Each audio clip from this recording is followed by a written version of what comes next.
Yawezekana mzazi wako alikuwa bize sana na akashindwa kuelekeza namna gani ya kujisafisha sehemu zako za siri.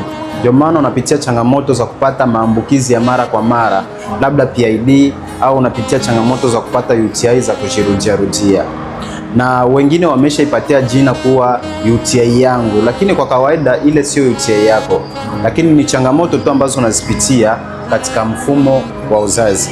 Sasa ikiwa unapitia changamoto za kupata maambukizi ya mara kwa mara, huenda PID au UTI, basi kaa hapa ili usikilize mpaka mwisho, uone ni namna gani utaweza kutumia njia hizi ambazo nitakuelekeza na ziweze kukusaidia kuepukana na maambukizi ambayo unaipitia ya mara kwa mara.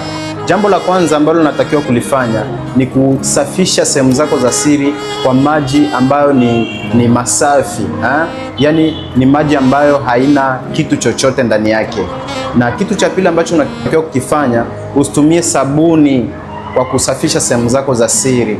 Na kitu cha tatu, usitumie vidole kuingiza kwa ndani ili kuweza kuepusha changamoto za kupatia njia wale bakteria wabaya kupenya na kuingia kwenye sehemu zako za siri. Najua video hii imekusaidia. Usikose kushare na wanawake 5 ili nao waendelee kujifunza zaidi.